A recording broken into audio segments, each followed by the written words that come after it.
bienvenidos a una nueva emisión de preguntas con respuestas acerca de la Shoah y sus consecuencias.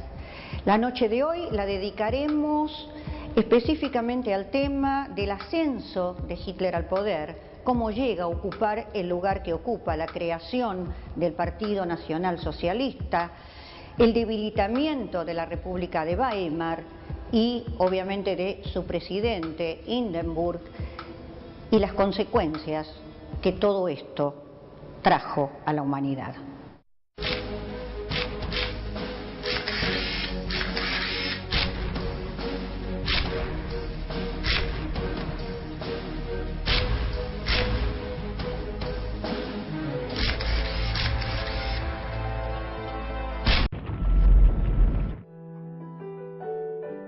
Deteniendo a los judíos, estoy luchando por la obra de nuestro Señor, Adolf Hitler.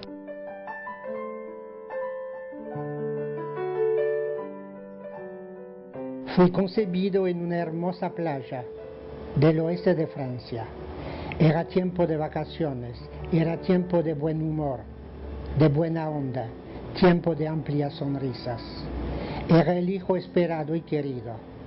Era el príncipe de la casa y pronto sería el rey de mi vida, de mis conductas y de mis emociones. Pero así no fue. En julio de 1942 tenía apenas 3 años. Me golpearon en el alma, en el pecho, en la espalda y caí al suelo, en la vereda de la vida. Caí con la cara en la alcantarilla, llena de odio y malas intenciones, y ahí rodó mi corona, y esta se desintegró en lo que se llamaría Holocausto o Shoah. Pasé a ser un niño errante, solo y andrajoso, perdido por ahí y sin entender por qué, así como un perro perdido sin collar, aunque a quien se pertenece poco importa. Tardé muchísimos años en ponerme de rodillas y otros muchos en levantarme. Aprendí que si no quería ser tumbado de nuevo, que si no quería ser un sapo, que si no quería ser aplastado, tenía que ser un león, gruñir y tener las uñas siempre bien afiladas. También aprendí que nada es eterno, ni el bien ni el mal, solo hay que sobrevivir. Hitler contaba con 30 años de edad y era un veterano de guerra, de la Primera Guerra Mundial, y empleado en la comandancia regional del ejército de Múnich, cuando se le da la orden de que escriba una respuesta a otro ex soldado, Adolf Gemlich, que está preguntando por qué Alemania perdió la guerra. Hitler no pierde tiempo, obviamente, y en 1919, para ser más específicos, el 16 de septiembre, escribe la misiva y en ella lo primero que hace es culpar a los judíos de la derrota de Alemania durante la Primera Guerra Mundial.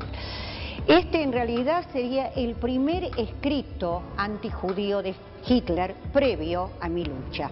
¿Y qué es lo que dice en esta carta o qué es lo que él trata de justificar? Él le manifiesta lo siguiente a Gemlich: la identidad judía debe definirse primero y principal por la raza y no por la religión, y que existen dos tipos de antisemitismo. Un antisemitismo es el antisemitismo emocional y el otro es el racional. ¿En qué se diferencia uno del otro? El emocional lo que trae son exabruptos o provoca movimientos violentos temporarios. Pero lo que es necesario es racionalizarlo. ¿Para qué? Para lograr un objetivo. La deportación, o sea, utiliza esos términos en principio, la deportación de los judíos, porque el antisemitismo emocional en realidad carece de cualidades sistemáticas para llegar al objetivo. El racional sí lo permite. En 1919, el 12 de septiembre, acude a la primer reunión del Partido de los Trabajadores Alemanes. Y se convierte 4 días después en miembro de este Partido Alemán de los Trabajadores e integra el comité ejecutivo. Él es el miembro número 7 inscripto y a partir de 1920 ya dirige con poderes dictatoriales al partido y ya no se llama Partido Alemán de los Trabajadores, sino que pasa a llamarse Partido Nacional Socialista de los Trabajadores. Unidos estos términos, nos queda la palabra nazis.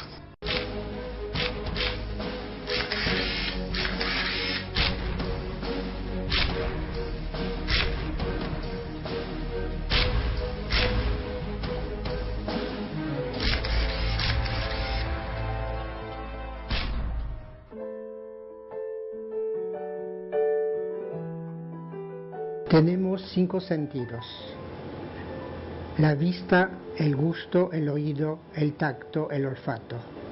Cada uno de nosotros evoca su primer recuerdo a distintas edades y con diferentes estímulos. Para alguno, su primer recuerdo y el que llevará toda su vida es la cara sonriente de papá o mamá mirándolo. Para otro será el gusto de la leche, las tiernas caricias, el olor del jabón, de la colonia, alguna música, el cantar de los pájaros. Para mí, el primer recuerdo fue auditivo y tenía 3 años. Nunca supe en qué piso del edificio vivíamos. De repente se escuchó un ruido infernal en las escaleras, el sonido de pasos rápidos que iban subiendo. Las escaleras eran de madera y el ruido retumbaba tanto que parecía que teníamos un temblor en el departamento. Era tiempo de guerra y todo era posible, pero un chico de 3 años eso no lo sabe. El ruido seguía subiendo rítmicamente.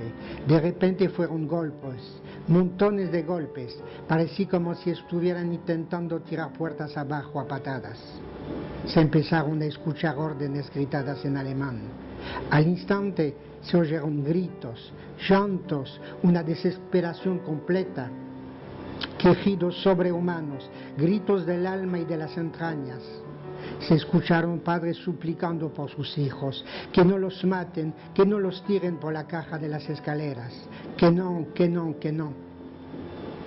Cada vez se escuchaba más puertas romperse y más desesperación. En casa nos juntamos. Estaba también mi abuela, que vivía con nosotros. Nos acercamos a la ventana y nos abrazamos todos. Mi abuela rezaba, esperando que nos toque el turno. Y en este caos infernal, con los ojos elevados hasta el cielo, vimos pasar por la ventana un matrimonio que se arrojó al vacío. Eran 2 ancianos, estaban abrazados, vivían en el piso de arriba, y los reconocí en esa fracción de segundo. A ellos la muerte no los separó, tampoco los separará de mi memoria. En 1923, los nazis intentan apoderarse del gobierno. Es el famoso llamado Putsch de Múnich, que termina, obviamente, con Hitler preso. Y el tiempo en que está en prisión lo dedica a escribir Mein Kampf, Mi lucha, que son 2 volúmenes en total y cuya publicación se dio entre los años 1925 y 1926. Y es importante destacar que en 1945 la cantidad de copias que se habían vendido sumaban un total de 6 millones. ¿Cuál era el contenido específico de estos volúmenes de Mi lucha? Lo primero y principal que él trataba de establecer era la diferencia de las razas. La raza alemana, aria, nórdica, la raza de los amos, es la raza que crea civilización. Las otras, obviamente, son razas que corrompen. Entre ellas, la más importante de las razas que corrompe es la raza semita. Para Hitler, dentro de su trabajo, digamos, el peor enemigo, la peor amenaza es justamente el judío. Y él sostiene que con su liderazgo se va a lograr eliminar a este veneno. Hitler era un embaucador inteligente y prometía a un pueblo alemán que, vuelvo a repetir, que estaba en una situación económica decadente, con un presidente que en ese momento no tenía la fuerza suficiente para poder traer soluciones, prometía básicamente, primero y principal, una pureza racial total, una limpieza de todas aquellas razas que pudiesen contaminar a los arios. ¿Y qué prometía en Mi lucha? Una vida mejor y una gloria renovada para Alemania. Y su ideología estaba basada específicamente en antisemitismo, nacionalismo, pureza racial, anticomunismo feroz y una expansión del territorio alemán, y por otra parte una dictadura donde solamente tuviera voz y voto un solo partido, obviamente el partido nazi, con un solo líder que sería él mismo.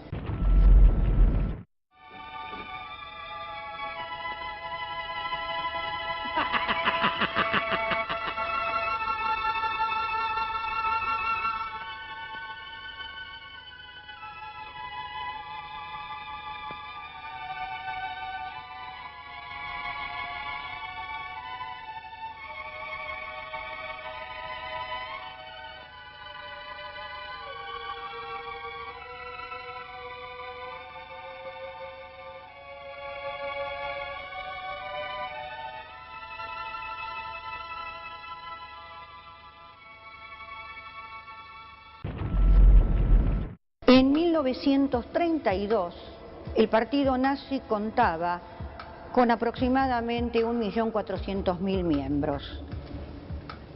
Entre 1933 y 1945 tuvo el control total, la mayoría, y es lo que nosotros conocemos como el Tercer Reich.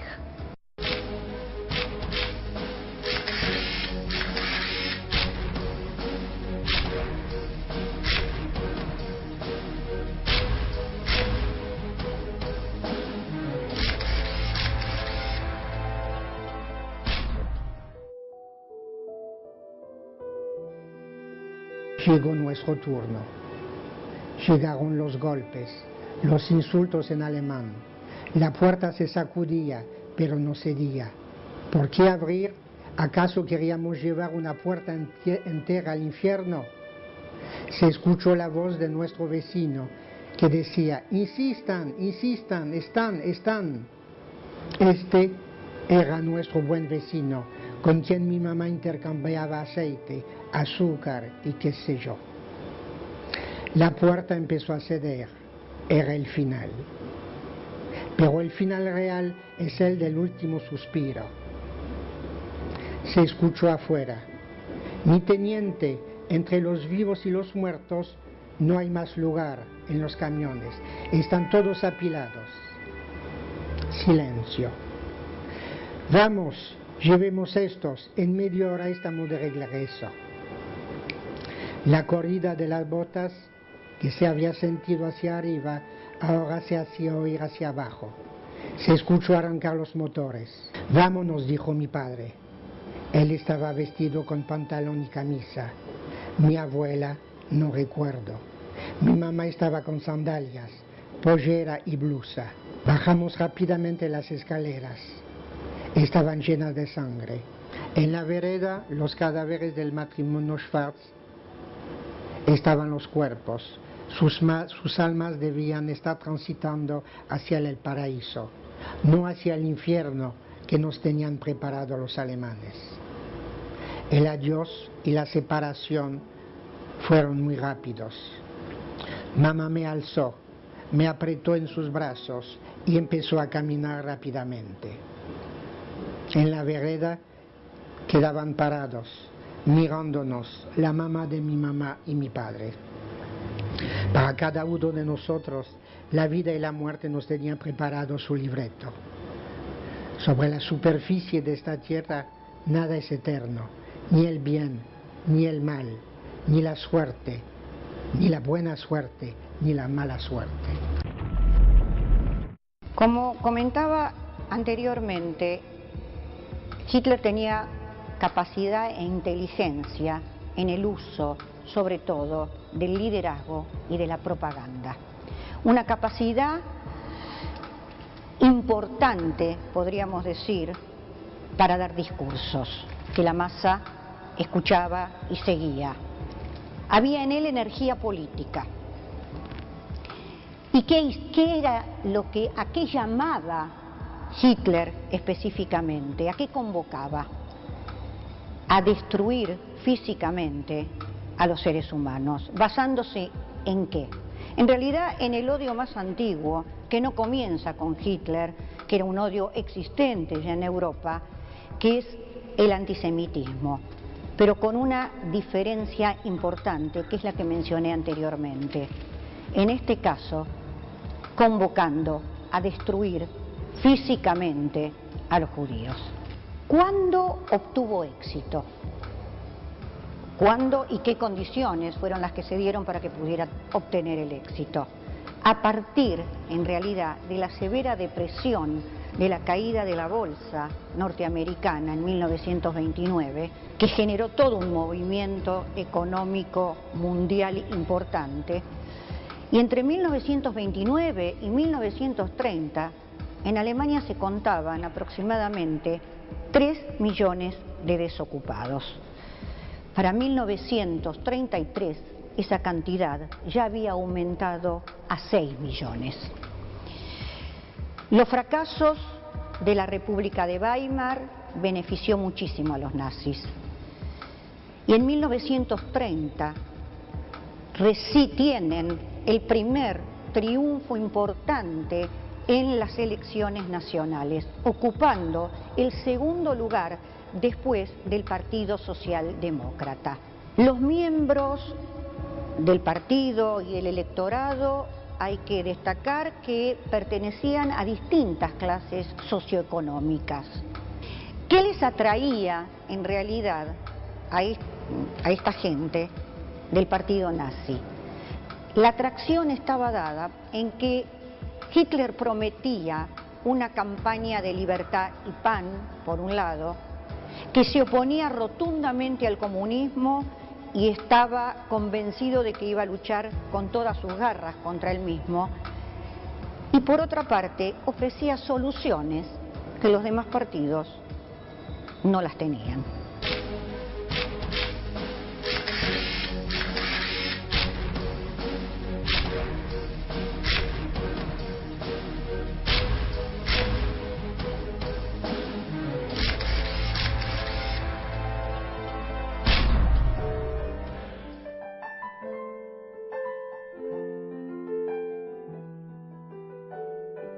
Con mamá caminamos durante meses y nos escondíamos como podíamos y donde podíamos.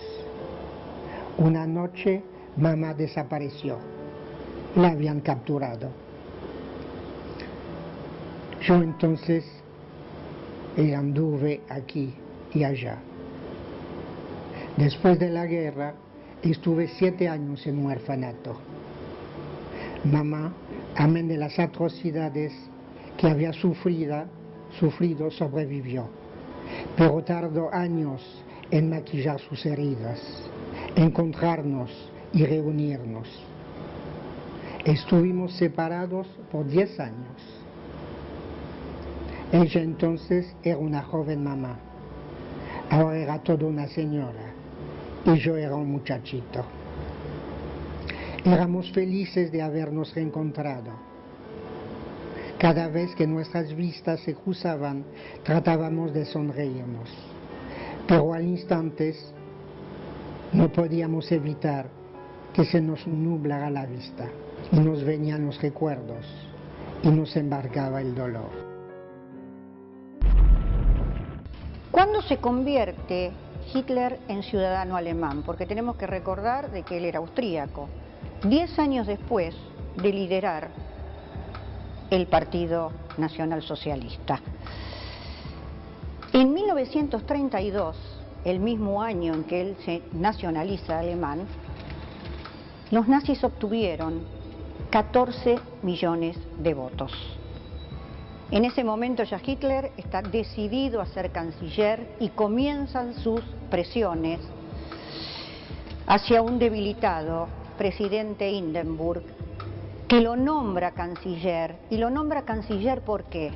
Porque Hindenburg lo que quería prevenir era la caída del orden existente. Sin quererlo, con Hitler al mando, condujo a Alemania a la vergüenza más grande de su historia, la Shoah. El 1 de febrero de 1933, Hitler se dirigía al pueblo alemán, ya como canciller, y a través de la radio, y apelaba al Todopoderoso para que bendijera su gobierno. En realidad, la oscuridad comenzaba a cernirse sobre toda Europa.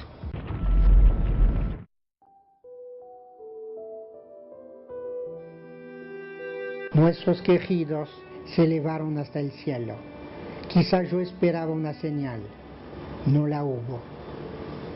Entonces pensé que nuestro dolor y nuestros llantos fueron como el humo de los hornos crematorios en los campos de concentración. Al principio es un humo denso e intenso, humo de carne humana, de vida cegada, humo de madre, humo de padre, humo de hijos, humo de familias enteras, humo de esperanzas que no fueron, humo de santos, humo de la fe, humo de la misma esencia humana, humo del hombre a imagen y semejanza de Dios.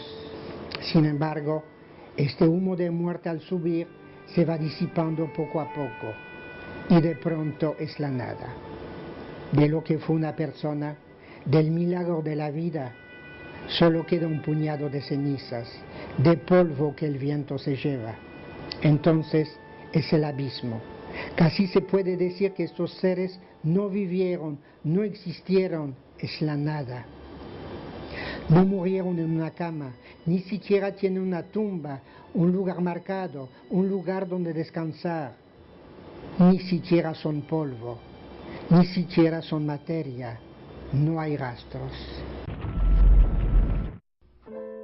El principio, el fin, todos los caminos del mundo, todo el clamor de la humanidad llevan hacia ese lugar maldito. He aquí el reino de la noche, donde se oculta el rostro de Dios y un cielo en llamas se convierte en cementerio de un pueblo evaporado. Elie Wiesel.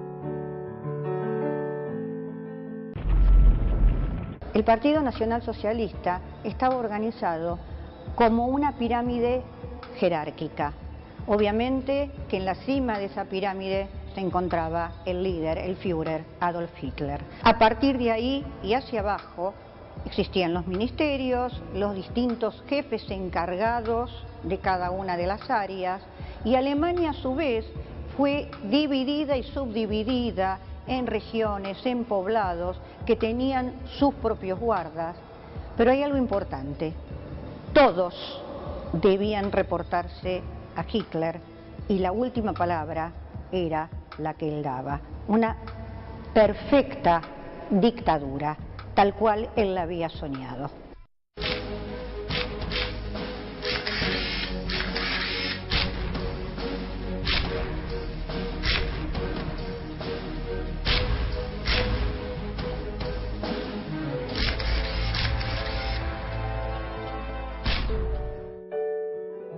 Qué hermosa sos, mi bella Francia, qué bellos son tus jardines. Toda Francia es un jardín y cada uno de sus habitantes una flor que la realza, pero también que le empalidece. A veces los franceses somos todos rosas, a veces tulipanes y alguna vez fuimos girasoles. Mientras alguno miraba erguido del lado del sol, otros bajaban la cabeza para no ver y otros miraron del lado equivocado. Hoy os digo, a veces mi memoria se torna huérfana, pero será lo último que perderé, porque estará mi hijo y luego el hijo de mi hijo. En fin, la herencia no se perderá jamás, la memoria tampoco. De este modo hemos llegado al final de nuestro programa de esta noche. Les agradecemos mucho que lo hayan compartido con nosotros y nos encontramos en 7 días.